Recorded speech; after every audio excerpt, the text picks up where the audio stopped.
Should be good now.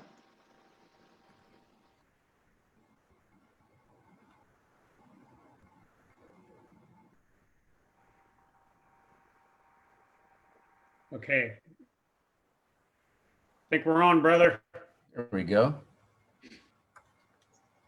And then on yours, just hit share, and then you can share that on your timeline. Yep, absolutely.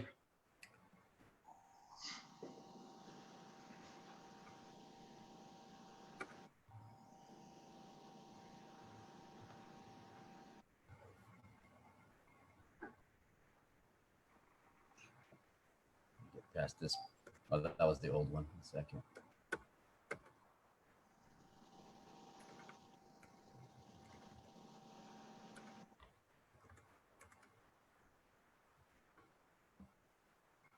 All right, are we live there? Good to go? We are live. All right, we'd love to hear that. What's going on, Ron?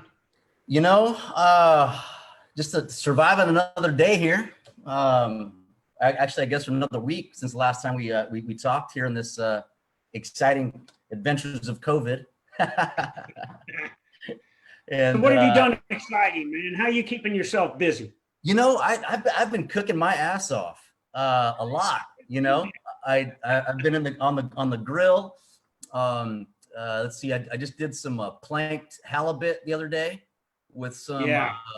What I do is a planked halibut, and I made a grilled baba ganoush through all the stuff on I did the eggplant Turkish style. I've been watching all these Instagram videos of all these chefs and stuff. So I saw they throw the eggplant right on the coals and get that thing rolled, bury it up and all that stuff. So it was good. It was good. How about yourself? What have you been up to? Brother, you won't believe this, man, but you know, don't take my man card or anything, but I binge watched Tiger King, man. And I'm going to tell you, brother, that we live in the greatest nation on the planet, you know, and I may be a little biased because I am an American. But we have some interesting people that live in this country. And I will tell you, it was, you know, what intrigued me the most about this show was that, you know, there were so many plots and twists and turns and so many interesting, you know, bordering,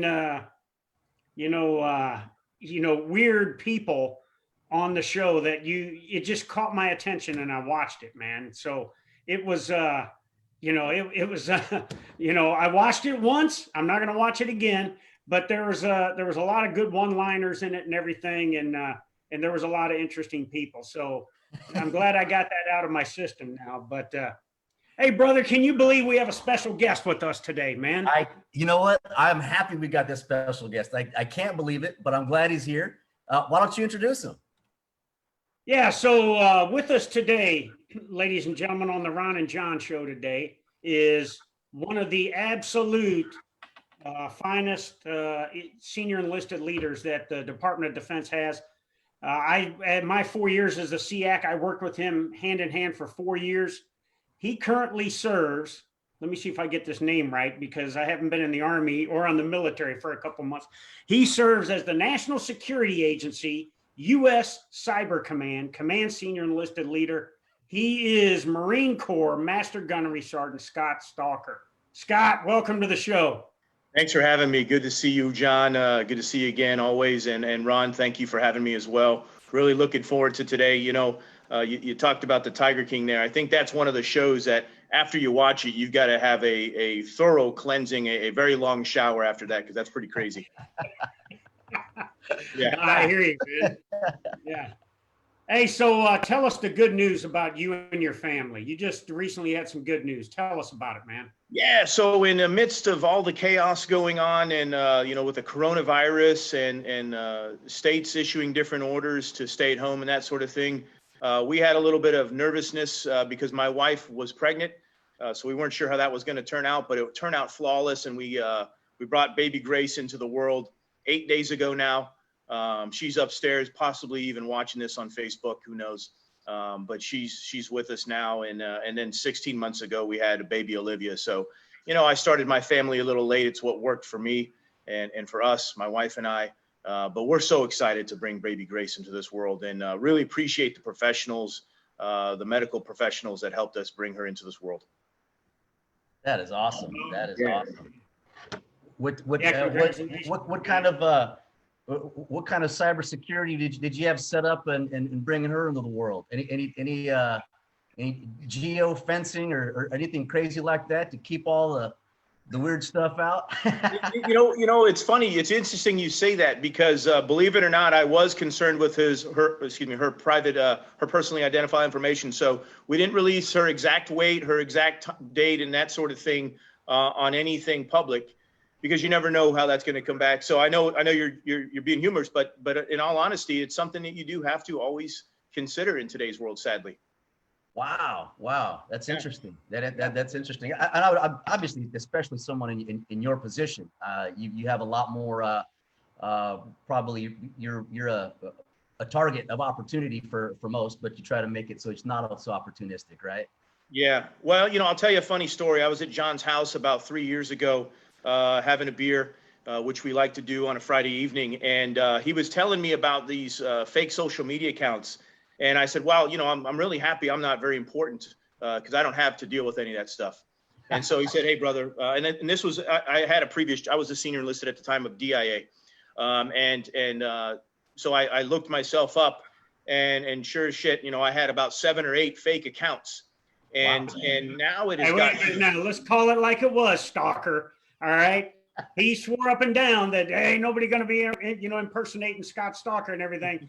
And I pulled up 8 fake Scott Stalker pages on Facebook while we were sitting there having a cold beer. So yeah. The analog guy had to cue the cyber specialist, man.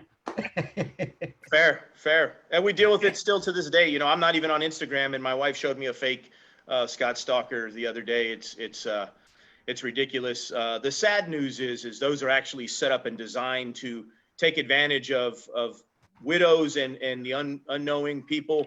In many cases, they think that they are actually having a relationship with these people, and then they send them money, and they get duped into doing that. So, if it was just someone impersonating me for the sake of it, I don't know what value you get out of that. But the fact that they take advantage of people, that really bothers me. Yeah. And it sucks, and it's going on, all over the place. In fact, I'll just touch on this really quick. Is obviously we're in the Veterans Lending Group, working with a lot of military and veterans. And we just learned, I think last week, there was a military couple, I won't say which branch, but they were doing a simultaneous close where they sell their one home and purchasing another one and moving in at the same time. And the wiring instructions, they got this email of where to send the wire. Apparently, whoever it was knew that they were selling their home, which it is public information, but it got to them really fast. They thought that's where they were supposed to send the wire, and they ended up sending $250,000 of their home sale, the proceeds from the home they sold, okay, to send it to, put it into the next home. It never got there, and they had sent that to who knows what, and that money is just gone now. I guess one of those phishing schemes or something like that. It's horrible. It is. It really highlights the importance. It's tragic. It really is. It highlights the importance of having practicing smart cyber hygiene. It's really key, because today in the cyber domain, just as in the traditional domains, people are going to try and take advantage of you. And there's things that we can do collectively. Just as you lock your front door, that doesn't mean a burglar can't get in, but it certainly makes it harder. And so we've got to make ourselves harder targets in cyber. And there's a lot of things we can do. Making sure you have a strong antivirus. I would recommend using an American company. I won't endorse a specific one, but I'll tell you that the ones that we recommend would be US based. Things like 2-factor authentication when you can. So I have that set up for my social media accounts, so that if I get locked out, or if I'm accessing it from a different medium, it requires me to enter a code that only I can receive in another way, making it harder to get into. Having really strong passwords, not using those passwords for all the same mediums. what I advise people to do is really to have a sentence, you know, whatever the sentence is, and then change maybe the vowels into characters or numbers or whatever the case may be, just to make it really hard. But a simple sentence like "today is my birthday," and then changing some things up, it's very long. It becomes really hard to crack. And then lastly, you know, making sure your apps and software are up to date. You want to make sure they're consistently up to date. Every day before I go to bed, I'll make sure my applications on my phone are up to date. Those apps that I no longer need, get rid of them.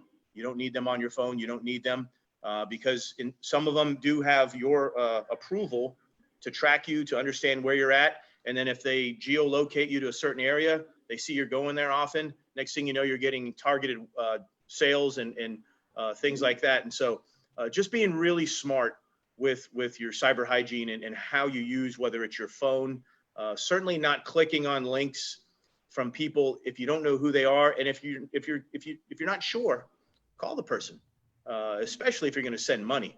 That is an awful lot of money. If you don't know, then call the person up, say, hey, I just got this email. It looks a little fishy. What do you think? And collectively making yourself a hard target, it's going to have the adversary go somewhere else. And then lastly, what I'd tell you is, you know, with the stimulus checks that many folks are receiving today, we've got to be concerned with those fake sites popping up, whether it's on social media or websites, asking you to click on a certain link so that you can get your check in quicker. Those are all designed to take advantage of those that are unwilling and not very smart in this domain. Wow. Yeah. When I was earlier today, I was talking to a few people, you know, telling them that you were going to be on, and I used that term cyber hygiene, and they were like, "What the hell is that? Are you going to show us how to clean our keyboard or something?"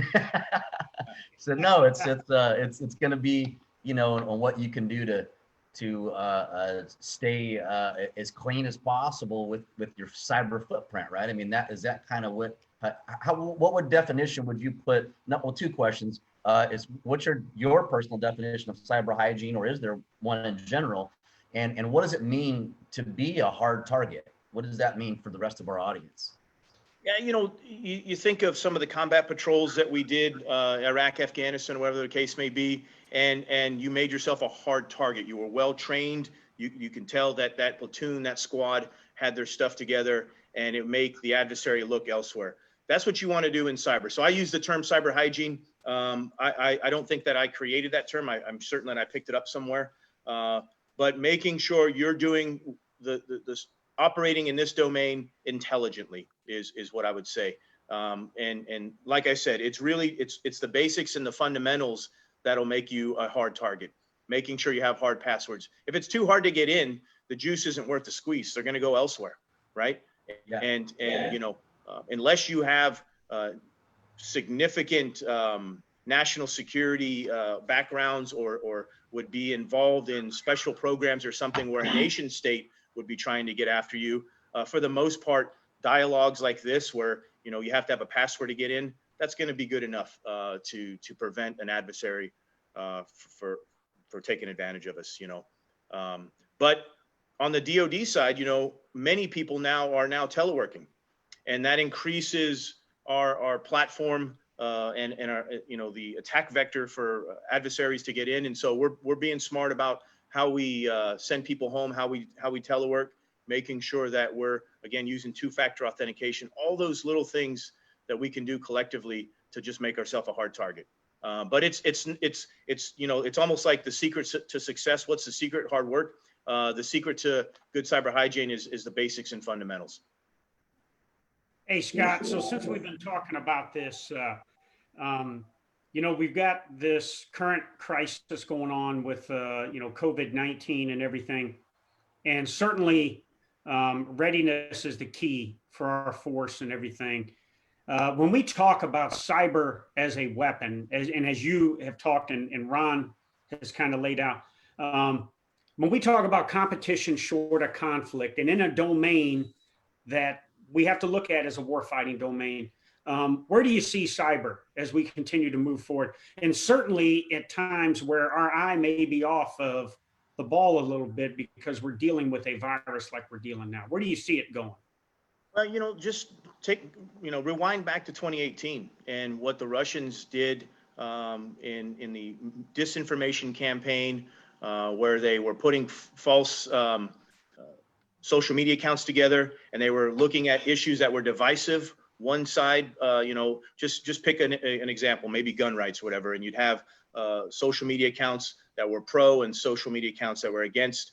Well, the fact of the matter is they weren't U.S. debates. They were Russians hosting those arguments in many cases in the United States on our social media platforms. And so you fast forward to today, and prior to COVID-19, one of the concerns was what is election security look like in 2020? What I can tell you is, we don't have the opportunity at NSA and Cyber Command for the most part to telework because of the systems we work on. So we're continuing to stay ready. We're continuing to focus on national security to be able to advise the president, the SecDef, the chairman, and all those key combatant command leaders and other elected officials.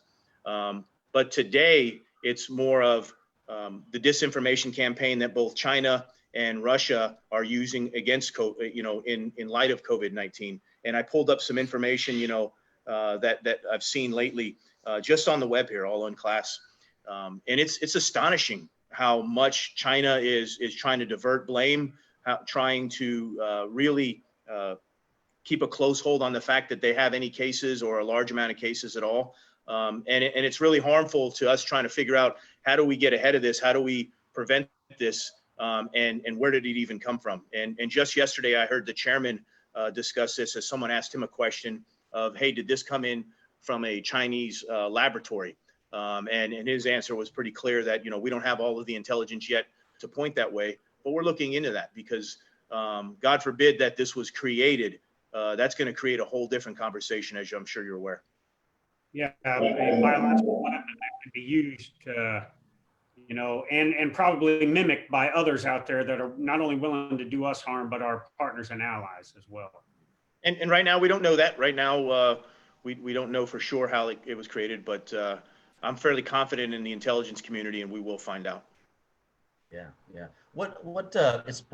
Since we're talking about China, one of the big things out there, especially with kids and downloading different apps, right? And a lot of parents are concerned with their kids with TikTok, stuff like that. It's owned by China or whatever, whoever owns that and their information. What if anything can be done to protect, or what are your thoughts on that? And I think you had mentioned coined a term of being kind of a smart consumer with that. So what would you suggest or advise us as the American public on these apps? Should we be afraid of them? What are you thinking? Fear, I don't know is necessary, but being smart. In 2017, China's national intelligence law said that any citizens or organizations are required to turn over their data whenever the Chinese government requests it, if they're operating in China. So not to specifically target TikTok, but that would be one of them. Same with Huawei, which is why, countries like the United States, Japan, Australia, and others have said, we don't want Huawei operating their 5G networks in our areas. And so what we have to realize is, if we are going to use those applications and Chinese goods and that sort of thing, you are in essence giving over your private data to the Chinese government if they so demand. And so that is what we have to be mindful of. And that's why I say, if you don't need these applications, delete them.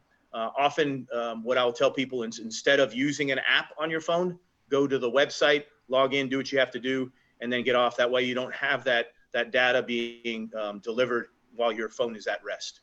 And so it's not so much that TikTok or Huawei or 5G or any of those things by themselves are bad things. The technology is not necessarily what's bad. It's the fact that the Chinese National Intelligence Law of 2017 requires citizens, requires companies that are operating in China to turn over their data whenever they ask for it. That's the key.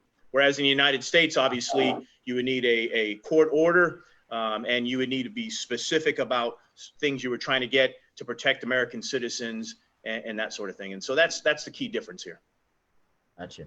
And we got to, oh, go ahead, John. Go ahead. Oh, I was just going to ask Scott. Scott, in your position, being a combatant command senior enlisted leader, you touch all the services, man. You've got soldiers, sailors, airmen, Marines, Coast Guardsmen. You've got DOD and service civilians. You deal with family members and everything, and certainly you do a lot with veterans. So give us the pulse of the force from your foxhole, man. How are the troops doing through this crisis and their ability to stay focused? And how are the families doing out there? Give the audience your take on how our troops are doing right now. Yeah, absolutely. You know, I actually called a family spouse yesterday. I called her as her husband is in Afghanistan, and I wanted to make sure her and her 3 kids are doing okay. And what I've tried to do is, as best I can, for key individuals that are deployed or forward, making sure that I'm staying in touch with them, staying in touch with their spouses. And then I weekly host a VTC with all of my enterprise SELs, whether they're in Australia, Korea, or Colorado, it doesn't matter, to keep an eye on them and to see how things are doing so that I can gain the atmospherics and understand what's going on. What I'll tell you is, while they're on mission, they're tremendously motivated. The fact of the matter is we're going to allow you to get after the hardest targets in the world. So that's awesome. We do have some things that I'm concerned about. And this is something that, you know, if you and I were to be discussing it a year ago, it's kind of the same thing, and that's mental health. And so I've really tried to emphasize everyone staying socially connected, which is why I do that weekly VTC with them all, while observing the CDC guidelines of staying physically distanced and that sort of thing. But the pulse of the force, I think, for the most part, really motivated, love what they do. Myself and the boss, we make sure that we get out and talk to them, whether that's via VTC or getting out and around, so that we can hear their fears. Because I think it's important that we stay positive while we acknowledge that there are some fears and some issues and challenges. And so we got to be able to have those conversations. And then when I have things that I'm unable to solve or fix, I'm gonna discuss that with either the service SEAs or the SEAC, Colon Lopez, myself, and say, here's some issues or challenges that we face. But right now, you know, whether it's the fact that a lot of the child care facilities are closed, or the longer lines in the commissaries, by and large, I haven't had anyone say to me, hey, this is too much, I'm not able to handle anything. And I think I have a really good pulse of my force. So I'm pretty optimistic of where we are right now. And again, those are my folks. I couldn't be speaking for. No, I got you, brother. That sort of thing, yeah. Yeah. So I had actually a question that just popped up. It's from Wes King. He says, what do you think of password managers such as the one built into your Google account or apps like LastPass, specifically the security of using them versus remembering your passwords yourself? Well, in theory, if you were going to use something that created a password for you, there's an algorithm that created that. And in some ways, if you were an administrator or you have admin rights, in theory, you may be able to do some things that would compromise those passwords. I know that no one can hack into my head, at least today. And so I trust myself to create hard and challenging passwords. You could do something as simple as, the first day I took my son to a ball game was such and such. And then you mix it up with capital letters and so on and so forth. There's no way anyone's going to hack into that. It's virtually impossible with the current technology that we have. And so I'm not telling you that I know that those things are compromised, because I don't, but I trust myself over someone else or some other software creating a password for me. Yeah, one of the things that I use when, and I've been doing this since for 20 years now, I guess. But when I was in Ranger Battalion, we had to, we're setting up the Scampi and all that good stuff, but we had to change our passwords every so often. And I would get pissed because I'm like, damn, I can't remember it. So what I ended up coming up with was this algorithm that only I knew. And then I would, for every account that I would have to get into, I would change a few letters, right, of maybe, the first two of what I'm getting into. So I knew what the first piece was and whatever platform it was. Okay, this is what I'm popping into. And a buddy of mine over the weekend, he asked me, he says, give me one of your passwords. I'm like, I don't know. But when he put it in there, he put it into this website, and it showed how long it would take a computer to crack that password. And I think mine was at like 200 million years or something like that, crazy, but which made me feel comfortable. But, you know, he said a lot of people, you know, especially with these new quantum computers and stuff like that, you know, they've got to get smarter with it. And with that, and the other piece was, you know, what do you think about sharing your bios with these applications? You know, face recognition and stuff like that. Well, you know, Ron, you touched on something. So quantum computing isn't fully realized yet, but once that does exist, in theory, most of the cryptography and the things that we are using to protect our passwords at home are going to be null and void. And so we're going to have to look at how we get there. But that's at least the future of a few years, but probably longer than that. But to your point of things that you do on social media, you know, I know there's people that enjoy some of the games and putting things out there, but equally as important as your password is also, what are those questions? Because usually there's 4 or 5 questions if you forgot your passwords that you have to answer. More often than not, it's things that people put on social media. Hey, my favorite color is this, you know, my first car was that, and this is the city I live in. Well, guess what? Those are the questions that allow me to now gain access to your computer. And so you don't need to have those really strong Google password crackers or anything like that when people are putting that stuff out there for you. And that's what I get back to again, being smart with your cyber hygiene. You know, quite frankly, I don't think John Troxel gives a shit what my favorite color is. And so I just don't put that stuff out there. There's certain things that I'm going to protect and that only I need to know or my wife needs to know. And that's it. Yeah. That's hey, awesome. Ron, what do you say we have a little fun with this hardened Marine here? I would love to have some fun with this hardened Marine. I'm losing access. My internet is dying. Hey, so we're going to rapid fire some questions at you here. Scott, you ready? I'm ready, sir. Let's do it. I know you're this guy that's, you know, in grad school right now. You've done all this stuff at Harvard and everything. You are one of the smartest guys I've ever met, but we're going to get into the inner Scott Stalker here. All right. Oh, so Ron, if you don't mind, I think I'll ask him a question, then I'll run it over to you to ask, and then we'll go back and forth for about 3 or 4 questions. Sound good? It. We're good. All right, Scott, are you ready? I'm ready. Let's do it. All right. So I mentioned earlier to, you know, my Ranger buddy Ron about, you know, me admitting that I binge watched Tiger King. So my question to you, hypothetical question. If you had to do a sleepover, would you prefer to do that sleepover with Joe Exotic or Carol Baskin?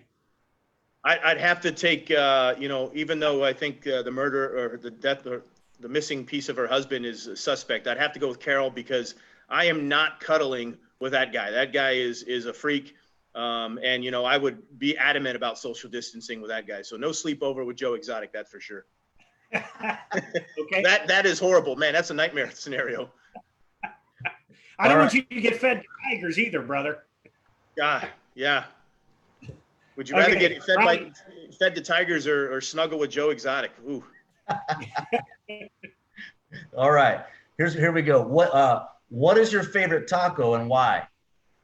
Oh, you know, quite frankly, my wife's she makes these great ones up here. It's nothing special, just a classic taco with regular sauce on there.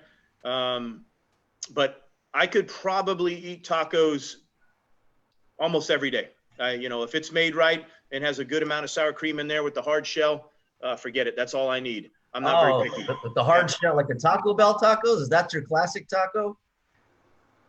Hey, I'm from New Hampshire. That's classic for me. in where I'm from in SoCal, we call those chingaderas. Yeah. little things, you know. Right. Not tacos, right? Yeah. No, you give me, my wife makes some good tacos and any day that, you know, that's always a treat knowing that I'm coming home to that. That's for sure. Yeah. Oh, that's good. All right, Scott. So, all right, tell me, I mean, you're this big, you know, power lifter guy, you know, when I first met you, you know, even though you Marines got to run 3 miles on your PFT and you got to do all this cardio stuff and CFT, but you've always been a muscle car, you know, big engine, you know, with big muscles and everything, lifting a lot of stuff. Hey, I got my But run you in had a today. big flashbang too. All right. Huh? I got my run in today. Okay, good for you. But let's say you're a professional wrestler. What is going to be your ring name and what will be your finishing move? Oh my goodness. My ring name. I have to come back to that one, but I've always, I'm owning that whole Master Guns piece. My finishing move, I like Undertaker's tombstone because basically once you do that, the guy is dead, and you've ended his will to live. So I think it would be the Undertaker's tombstone. I have to come back to you on the name though, because I want something with a little bit of flair. It couldn't be like the Night Stalker or I mean, something That's along too those easy lines. though. That's too easy, right? I'd have to think I about it. mean, now if you were a pro wrestler, you wouldn't wear tights, would you? No. I'm not into the tights. Plastic I don't think boots or anyone in the anything like world that? wants to see me in tights. Okay. Yeah. Yeah. I have some pretty translucent colored legs. I don't think you need to see that on TV. So, the Ranger in me just has been, it's just bursting out of me to ask this next question, which I think a lot of our audience would like to know as well. Is there's rumor that Marines get their own special MREs. In there, how many crayons are in there, and why do y'all like them so much? So I'll break a trade secret. The rumors are true. Marines get special MREs with 6 crayons. But here's the deal. And the reason why is, and you got to try this now. They make for a hell of a late night COVID-19 snack. So you put down some crayons in the evening when you're in, secured in your house. They're excellent. They're really good, So yeah, I don't know where the hell that rumor started. I don't know where that came from. But it's, it's all in good fun, right? Oh, it is. Of course Yeah. it is. When was it that you first heard your first crayon joke? Oh, it's been years. It's been years. At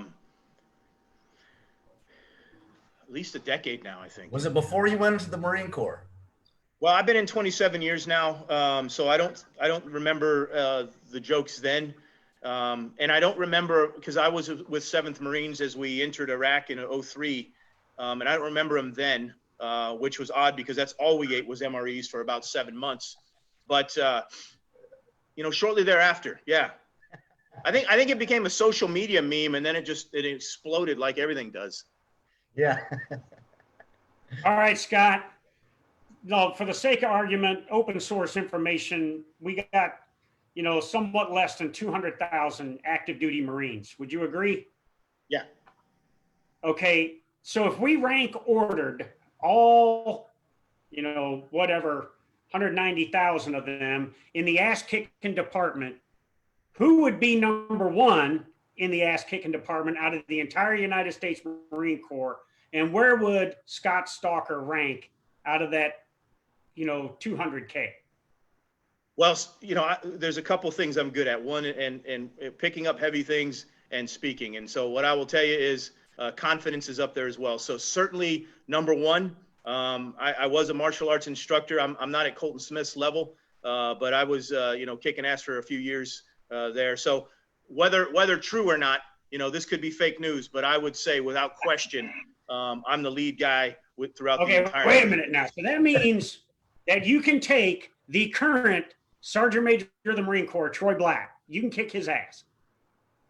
Yeah, and I love Troy. I love Troy to death. He's other awesome. Heavy pipe hitters like, Bill Thresher, Brian Zickafoose, Paul McKenna, all these heavy pipe hitting Marines, you can kick their asses. Oh yeah, I'm sure they're actually shaking in their boots if they even heard about this, if they're watching. All right, Yeah. I got you, bro. That's what I like, self-confidence, man. Got to be confident. And Whether it's you true or could not, I'm probably- going to give it I'll my tell you, all. though, with McKenna, McKenna, it would probably be a fight to the death. So you probably have to dumb that down to a chess match or something, so you could have the competitive advantage, man. I think you start worrying about Paul McKenna when he takes his glasses off, he puts them to the side, and then now it's on. Now it's on. I gotta. All right, the last question I got for you, brother. You're coming over to my house. on any given day, you're coming to my house. What are 3 things you can count that we're going to do when you come over to my house? I would say without question, we're going to cook out. We're going to drink Miller Lite, whether you like it or not. Well, Miller Lite's going to be there. And certainly ROE rule number 1 is you are going to sing karaoke. And, you know, Hey, whether I liked it or not, whether your neighbors wanted to hear it or not, I had to sing there many a night. What about some PT, some carrying heavy shit or something? Oh yeah, that was always fun. I actually genuinely miss that. That would be something that, God, I'd pay to do right now, is to get that group of senior enlisted out there, picking up heavy stuff, things that, no matter how good how much in shape you are, at the end of the day, you're going to need a partner to help out because you are going to get smoked. And that was always something that I look forward to. Well, I got to hear about this. What's all this picking up heavy shit at John's house? I got to be warned now. Well, he would have all sorts. I mean, when we were done, we would have cuts and bruises on ourselves, not because we beat the shit out of each other, but because you'd be carrying an Atlas stone, a couple 100 yards, and heavy bags and hammers and all sorts of things. And so we've done several different sessions, but that last one we did is when we had to carry a lot of heavy stuff, to include, I had to carry probably 2 of the biggest senior enlisted leaders on the planet. And on the leaders, and we had to carry them around his housing complex, which was, had to have been at least a half a mile, I think, if not a little bit more. At least it felt like it at the time. So, Ron, we've had this discussion before, trying to get after, stuff, doing fitness stuff that mimics movements that you would do in combat and everything. Right. Yeah. Yeah. As we, when I was the SEAC, we focused on getting after the readiness, lethality, and deployability numbers, because we had some numbers that weren't too good with people that couldn't deploy to do their job. So I thought, what better way to show what right looks like than getting all of the senior enlisted in the Department of Defense at 5 o'clock in the morning and getting out here carrying heavy rocks, tires, logs, litters, you name it, and just beating the shit out of ourselves. So let's see if I get this right. So, Ron, when you come over to the house, we're gonna carry some heavy shit. Yep. You got to turn this on to your tacos, man. All right. 100%. Okay. Then we got to drink some beer. All right. Got that. Yep. And then we got to karaoke, and nobody goes home until Scott Stalker sings. And then they run because their eardrums are bleeding. The fireball will take care of that if it kind of muffles it somehow. I don't know. Yeah. The thing on the PT, what I really liked is it was a team building. It was never about who could lift the most or run the fastest. Absolutely. The bottom line is you've got to lead by that example. And we were setting an example. I mean, I was probably, there was a couple guys that might have been younger for me, but for the most part, everyone was 45 and above. And we were still getting out there, kicking our own butts, because that's the standard and we expect it of our folks. And so we're going to maintain the same level of fitness. Well, I got a question for you, Scott. And what was the first time when obviously you know John for a while, but what was the first moment when you were working with John or heard from him, where you said, you know what, this guy's it. This guy is someone that I can follow? Because I think across our career we can always come up with that one moment where it was like, you know what, this is the moment where I'll follow this guy to hell and back. What was that moment for you, for John? Well, so that's very easy for me, because as you move up the ranks, there's usually a couple of tracks that you'll see people follow. And there's certainly what we call the senior enlisted leader that can focus on haircut regulations and cigarette butts on the ground and those types of things that I think a good corporal can handle. But when I listen to John Troxel, while he understands the service standards and uniform regs and all those other things, he's operationally savvy. And I mean this sincerely. This is, he's obviously not going to get me promoted now. But I thought of him as an intelligence expert, because he could walk through Russia, China, Iran, North Korea, Venezuela, Turkey, Israel, any of the global challenges in all of the 5 warfighting domains, and to include nuclear and information and those types of things. And he was able to do that fairly easy. Someone like me that lives in that world, I don't have to prep as much as others may have to because I'm living that every single day. And I was able to share stuff with John as I would see things that were sensitive. But it was really amazing to me to see a senior enlisted leader who had to have a, focus on the entire globe, focus on all of the things that impact the joint service, and also the joint staff. But he knew, if I said, hey, are you tracking this? Yeah, I know all about it.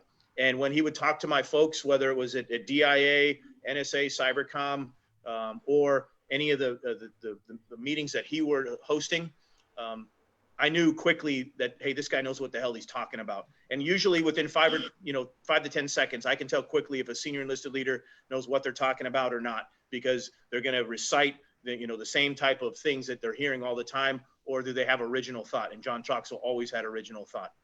Awesome. John, same question for you. The check payable to Stalker. Hey, John, same question for you. At what point was it when you saw Scott and you said, you know what, this guy is definitely worth his weight. And knowing you as I do, you don't just invite anybody over to the house for some beers and into your domain. At what point was it for you where you said, you know what, this guy's going somewhere? Yeah. So, I think Scott hit it on the head. So, when we all, as enlisted leaders, when we start at the tactical level, we are focused on the health, welfare, morale, training, and readiness of the troops at the tactical level. And those kind of tasks grow at the operational level. And at the strategic level, you have to be able to advise a 4-star general, or in my case, it was the chairman and the Secretary of Defense, and then the National Security Council, the administration. You have to be able to talk to Congress. Scott has to do the same thing at his level. And at that level, your conversations can't be about, are there cigarette butts out in the grass of the Pentagon?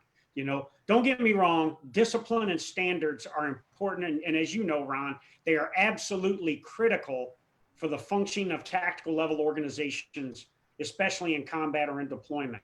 But as a strategic enlisted leader, you've got to bring something to the table that the senior general officers and flag officers and senior defense officials and administration officials can use based on the health, lethality, readiness, and pulse of the force. And so when I met Scott, he was working in my intelligence shop on the joint staff when I first took over. He came to my induction when I got sworn in. He came to my ceremony, this big hulking Marine. I didn't even know who he was. He said, yeah, I'll work with you. And of course, I'm shaking hands with about 1,000 people that day. And then I saw him in the Pentagon and we just hit it off. And then, it was amazing to me because in the Marine Corps, they have 2 different enlisted tracks. You either go the first sergeant and sergeant major route after you become a gunnery sergeant, or you go to the master sergeant, master gunnery sergeant route, meaning a first sergeant and a sergeant major are generally green tab kind of leaders as we know it, in leadership roles, while master sergeants and master gunnery sergeants are in staff roles. Well, interesting enough, the incoming Defense Intelligence Agency commander or director, Scott, the sergeant major of the Marine Corps at the time, Ron Green, great friend of both of ours, put him on that slate and he got selected for that job. Now, some thought that was an anomaly that a master gunnery sergeant would get selected for that job as a senior enlisted leader of a combat support agency. But then he shined there. I mean, he was just excelling along with the combatant command and service senior enlisted. And then when Admiral Rogers, senior enlisted leader at U.S. Cyber Command NSA, was leaving and retiring, the Marine Corps put Scott on that slate, and Admiral Rogers selected him. And so he's made that leap twice now and kind of broken down that barrier that in order to be a leader in the Marine Corps, you have to be a sergeant major. And I've just been impressed for the same reasons. Not only does he understand people and the men and women and their families and everything, but he can operate effectively and transcend the tactical, operational, strategic chessboards. And when we're advising You know, at the end, I'm advising the chairman and the SecDef. He's advising his commander, as well as the SecDef and the director of national intelligence and others. Our ability to communicate on all three of those chessboards made important. And plus, for being a Marine, he's actually a pretty nice guy, you know, and a pretty good guy to hang out with. His family is beautiful. You know, his two beautiful daughters, his lovely wife, who is just a great friend of Sandra and ours. So when you have all of that combined, you just kind of attract to each other, not only as colleagues and as friends. And that's what happened to us. That's awesome. Ryan, you think we ought to get some questions in, brother? See what the audience wants to pick stuff about? Well, you might get some doozies, Scott. I told everybody it was they could ask you anywhere, anything from security to aliens to cybersecurity. So we're gonna see what we got here. Let's see. Ed Sullivan says, I got a question for both John and. We have a really great shoe. Is that what Ed Sullivan said? I got a question for both John and Master Gunny Stalker. What were you guys like when you were privates? Did you get drunk every weekend like I did? Go ahead, Scott. You're the guest. I'm going to let you go first. Yeah, you know, it's interesting. I actually, as a private, came in dead last in my intel class because school growing up is pretty, way to go, Stalker. That's something you don't put in your bio, right? But what was interesting is I grew up where academics were really easy, so I didn't put much effort into it as a private. And I realized quickly that I'm going to make you know, a great 4-year private if I continued along those ways. So when I checked into my first unit, I had a good conversation with my NCO, Sergeant Bob Howard, who today I still keep in touch with. And he gave me some great advice on how to change, how to start putting in the work and getting better. And it was amazing how putting in the hours, putting in the work, and improving led to a lot of luck and led to opportunities. And so, yeah, I was initially a knucklehead as well. I wasn't drinking a lot. I probably have a few more beers, you know, as a mid-level NCO than I did then. But I wasn't focused as I should have been until I had my NCO who grabbed me by the collar and said, "Hey, smarten up or you're going to do 4 and out." Wow. Now, hold on. So I want to know what Ron O'Farrell was like as a private. Okay. Oh, man. Ranger Ron O'Farrell. I know what you are like now, man. You're my Ranger buddy. And, you know, we go and karaoke together before, you know, the stay-at-home stuff happened. And we did a lot of drinking and everything. But what were you like as a private, man? Oh, man. You know, it's funny. A meme came out the other day and someone said, "Ron, I bet this was you." And what it said was it had Shaq with this like look like this. And it said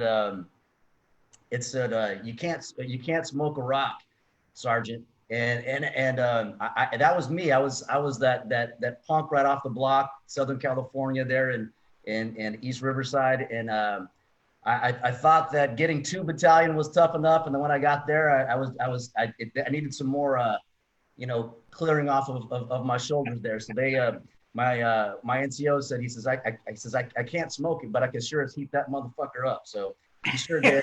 Grabbed my rucksack, grabbed my 2-quart and hit it. But yeah, I was a knucklehead private, did all the fun stuff. But in those days, what I think what they would call character building now, you know, was a lot of physical pain, but a lot of good times. I had a lot of good times. And unfortunately, Ed, I was that guy that was probably getting hammered a little too much on the weekends, but on Monday morning, you know, 6 a.m. in formation was running it all out and you know, keeping up the standard like we should have been. So that was me. All right, so let me do this, okay? None of us are going to admit by voice that we've done any of this. So I'm going to ask a quick question of both of my brothers here. And if you've done it before, I want you to just raise your right hand, okay? Have you ever drank so late that you just put your PT uniform on, went to sleep so you could sleep a little bit longer and get up right before PT formation? Oh, who hasn't? Have you ever been drunk in a PT formation? Have you ever had a beer during duty hours? No, can't say that. Ah, there you go. Marines are just polished, aren't you, man? Hey, speaking of that, Ron and I are over here, we're veterans. We're trying to keep our grooming standards and up and everything, and you Marines are all about your hair, man, having slick haircut. So where are you getting your haircut at, Stalker? It's funny because about a month ago, I went over, I'm right near Andrews Air Force Base, and I went to go get my haircut. I do it weekly. And as I was walking in, I finished the commissary, I walked over, and it was closed. And I had a moment of panic because there's no way in hell I'm putting on my Marine Corps uniform and having long hair. It's just not happening. I would pull it out first. So I went on YouTube and found out how to shave my own head. I got a barber kit, and once a week now I cut my own, and actually I do a pretty good job. So, all of this pandemonium going on, I'm probably going to now save myself some cash by not needing to go to the barber anymore. There you have it. I couldn't do that. Go to YouTube and learn how to cut your own hair. Right. Learn anything on YouTube. Yeah. Let's see, I got one from the audience here. Robert Couture says, can y'all talk about the importance of not giving into rumors and misinformation, disinformation, even as veterans who moved on to civilian life? It's kind of a vague question there, but I'm just going to answer it like this: is the disinformation and misinformation. As a veteran and seeing a lot of stuff with transition, and I work obviously a great deal with active duty and their transition planning. Is I think I heard General 𝗲𝗍 Secretary Mattis at the time, where he said something that he does not enlist to the fact that veterans are broken, right? That we're some sort of damaged goods. And I think that is probably some of the biggest misinformation that's out there, is that we are. Granted, when, there's been a lot of time that it took for the system and for people to kind of catch on and say, hey, and address the problems. But I feel that the problems that have been addressed, where we're at now, is leaps and bounds beyond where we were before. So the biggest thing is to say that, hey, you're going to be screwed up as when you get out, or you're again some sort of damaged goods. Because I don't believe that for a second. I feel that I believe in the 6 P's. Prior planning prevents piss poor performance, and even with or without that, when you get out, there's a great community here that anyone can plug into, and there's zero really reason why anyone as a veteran should fail on the outside. In fact, I feel it's quite the opposite. So that's the biggest misinformation or disinformation that I could think of as a veteran there. So just to answer that one. Ron, if I could, because, go ahead, Scott. Quite frankly, no one loves Rob Couture more than I do. The guy is a true professional. Want to bet? Well, maybe you, but he is a Boston fan too, so I got you there. But I think that is why I can't stress enough how important our public affairs are, our folks that are in strategic comms, and those of us that are in leadership positions need to focus on telling our narrative, telling our story, because you're never going to get ahead of a lot of these rumors and other things that are out there. But by us focusing on the truth, focusing on the facts and things that are going on, we can shed a little bit of light on that and allow the professionals like Rob and others to help us craft those stories in a meaningful way so that it relates to everyone, not just those in the service. So thanks for that question, Rob. Yeah, so I'll just add on, and I did a video on Facebook, and I know, Scott, you do them all the time now, and I love them. But I was receiving text messages, people asking me or that were calling me saying, hey, we heard that, the Department of Homeland Security was going to activate the military to operate food banks. Well, first of all, the Department of Homeland Security does not have that authority to activate the military. They got the authority to activate the Coast Guard, but they don't have the authority to get after the Army, Navy, Air Force, Marine. That lies within the President of the United States, the Secretary of Defense, and I heard all of this stuff, and we just gotta, if we understand the environment that we operate in cyberspace, and Scott, you discussed this, and there's still people out there that think that there's nobody on the internet that lies, but if you are, just suspiciously alert and you're just savvy on how you do business on social media, I think you'll be all right. You know, these fake Facebook pages and everything, you know, Scott and I, you know, you've been dealing with them for a few years. Sandra and I have been dealing with this for 12 years now. And we understand this is the environment we operate in. And whenever I hear somebody that, hey, you know, I had a fake one, you know, whatever, now I just, you know, every now and then it still pisses me off. But really, when somebody calls me up or texts me and says, hey, I think somebody's using your Facebook page, and I hate the terms hack. Nobody has hacked into my page and stolen anything out of my account or out of my Facebook page. They get the pictures from open source information, you know, which is easy to get when you're the 𝗙C or the cybercom guy or whatever, or they can go to the Veterans Lending Group page and pull Ron Farrell's picture off of that, and they can use that because it's open source, you know. So I'm not getting hacked, and it ain't ISIS generally that's doing it. I think you would agree, Scott. It's usually some criminal in some foreign country at an internet cafe using an IP address that can't be attributed back to themselves that are using this stuff. And in the end, they're creating these accounts to milk money out of unsuspecting people. And you mentioned widows and others like that. And so my advice is, and Rob Couture, Rowdy Rob, thanks for the question. We got to be suspiciously alert when we're dealing on social media and do the things that Scott, you talked about earlier. Yeah. And got another one here from my Ranger buddy, Keith Bach. He says, who's in the Sergeant Major's Academy right now. He says, where's the best location to get information on cyber awareness? The best one-stop shop open source, something we can push to family members of soldiers, airmen, and Marines. You know, I don't know that there's a single one-stop shop, but I think the Department of Homeland Security's 𝗙CIH website puts out an awful lot of those fundamental things that as American citizens we should be mindful of, and they put a lot of the threats that are out there. So I would tell you to look at their site. What we do at Cyber Command for the most part is provide, you know, whether that's intelligence or capacity or capability, we provide support to Homeland Security. So anything dealing with inside the United States is either the FBI or Homeland Security. And I would tell you to look at their websites. They have a fair amount of information there. There we go. And then we've got, let's see, Keith 𝗲𝗏𝗏𝗧 says, I was told by someone within the FBI that vets with the PTSD diagnosis will not be accepted into security jobs within government. Is this true? I could tell you from my experiences that folks that I've seen, that, you know, I know quite a few folks, U.S. Marshals, and in the FBI as well, that you know, they have their disabilities from the military, right? From whatever, getting their VA, this, that, the third.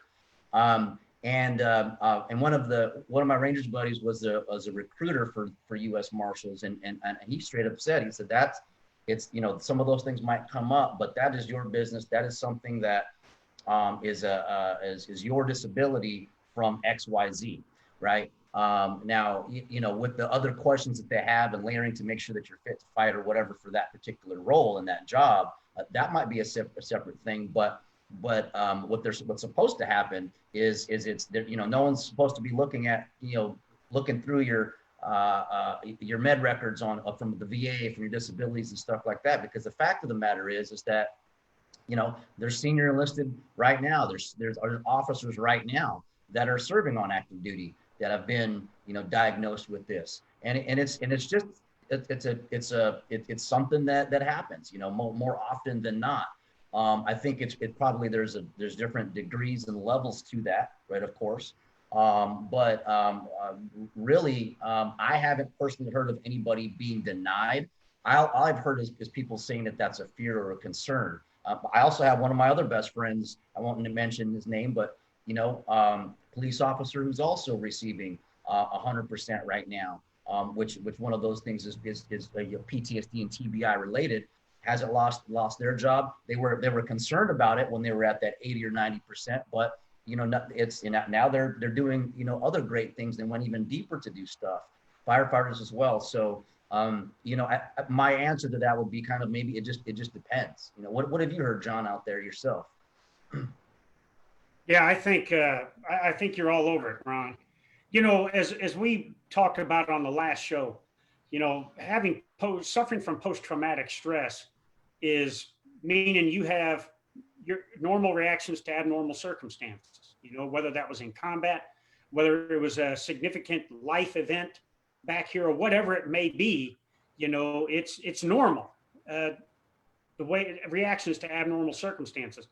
And I think because that's also privileged information, that can't be used against somebody. Scott, you're the guy that's a member of DOD right now. What's your take on it? Yeah, thank you. You know, there's a lot of rumors and thoughts on what actually constitutes qualified or not qualified to get a clearance. But the bottom line is there is no cut and paste answer to this. You're not going to lose your clearance because you have a natural reaction to an irrational act and have post-traumatic stress. But if you are on certain types of medication that do not allow you to work or operate, that may be a case-by-case condition where you aren't able to work in the intel community. But for the most part, you've got to be someone of character, honest, you know, don't have a criminal background, that types of thing. That's what we're looking for. Can we trust you with our nation's most treasured secrets? Not whether or not you had a condition, whether it's physical or mental. That has nothing to do with it. And we work really hard to look at bringing in individuals who have different backgrounds, you know, diverse backgrounds, whether it's injuries or combat injuries, wounded warriors, that sort of thing. We actually work really hard to find that talent. So it's, in many ways, it's the opposite of what you're being told, Ron. Yeah, there we go. And I've got one more here, and we're getting pressed for time, but 𝗕𝗙𝗵 asks, are you able to work when 100% P&T, or I think you're saying total and permanent? I'll answer that one. So two things with 100% disability that I think everybody needs to understand. And we're going to go over this a lot more in further detail next week when we have Billy Knight on. But I'll say this is that there's one is called individual employability, unemployability, or IU, right? So when you're individually unemployable, that means that no, you're not allowed to go get another job. You might be someone like my buddy that I talked to this morning, who's 90%, but is getting paid at 100%, or some people are 50% being paid at 100% because they're individually unemployable. No, you're not allowed to go get a job. When they do the follow-on interviews with you and they ask you like, oh, how's it going? If you say, oh yeah, I had this job, then that's when you see, you know, that kind of come off. But the total and permanent, for example, I'm 90% TBI and a few other things. My disabilities are total and permanent. They're permanent, right? They're not going to go away. But I have a job. I collect the W-2 and all that. If I move to, or 100% disability, I'll still hold this job and everything. It's when the point where you're IU, individually unemployable, that's the difference. And we usually say that's the doesn't work well with others part, right? Then that's the part where you just kind of go do your thing, go ahead and collect that Social Security early. And if something changes, if your disposition changes later, and you feel better, you want to go, do another career, all they'll do is they'll take that IU off, and then you go back and do what you want to do. So that's the answer to that one. Yeah. Let's see here. We've got one more, and then we Yep. cut it. What do you think? Yeah, I think we do one more here. Let's see. Because I applied for federal agencies when I ATS and was told by one of the agencies. Yeah, Keith, it's like you said, it's just gonna totally depend. Well, since nobody asked it, I'm gonna ask it. Scott, where are the damn aliens at? Where are we housed? What barn are they at? What I mean, the world wants to know. More. I mean, I could do this. Hold on. Aliens. Like the History Channel guy, right? I know who you're ready. Let's go to Area 51, man. Let's do that. Let's be a part of that raid. Yeah, let's Scott, let us know where there. they're at, man. We're ready to get after it, man. It's funny you bring that up because I took a call when I was on the watch floor in the 90s out in Hawaii. I worked at the Joint Intel Center, and there was a conspiracy theorist who somehow got that watch number. And if I was on watch at 2 a.m, I might entertain him for a minute or two and listen. But there are people that really believe, that know me, that believe that I have some insight into all of that. And hey, maybe I do, maybe I don't. Obviously, that's need to know information. That is awesome. That is awesome. Yeah. Oh, Hey, brother, Scott, it's been great having you on the Ron and John show this week, man. And, we appreciate your insights, appreciate your leadership there, and appreciate you taking the time and spending it with two guys that haven't forgotten where they came from. And certainly will, like Ron and I say all the time, we're not on the varsity anymore, but we will be those guys when you get ready to get on a plane and your service members get on a plane, they'll have those signs saying, we support you and everything. So, brother, thanks for being on here today. Ron, over to you. Guys. Thank you guys very much. Thanks so much for being on. Really appreciate that and your insight and sharing with the audience. I know you're extremely busy, but taking and fielding these all these questions. And I love what that response was, is that you can ask me whatever question you want. I'm in control of the answers, so that last one, I know where they're at, but that's okay. We'll just leave that right there. Yeah. Awesome. Hey, gentlemen, I sincerely appreciate it. What an opportunity. I appreciate to be on here, and I appreciate what you guys continue to do for our service members. So thank you very much. Absolutely. God bless you, brother. Thank you. God bless. And then for everyone else, hey, Ron, give us an idea of what's the show going to be like next week. Yeah, absolutely. So next week we have it's going to be a good one, and I encourage everybody to share. Scott, I encourage you to come on as well and share it. We're going to have Billy Knight's going to be on. Spoke with him a little bit earlier this morning, and Billy Knight is the director for the VA for pre-discharge IDES for Washington State.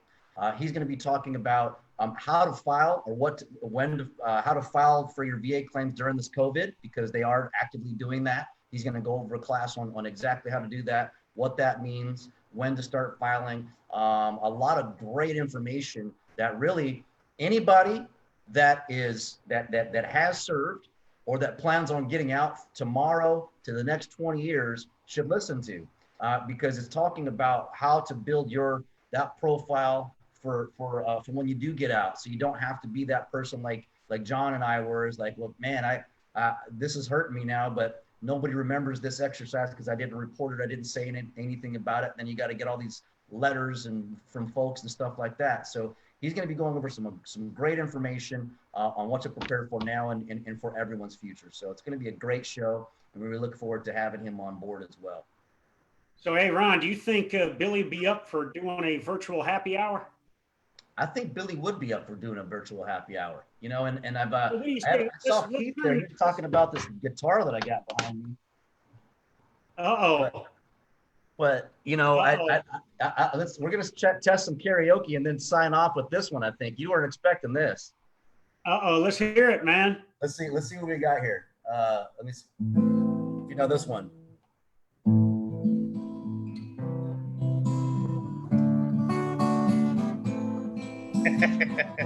Nice.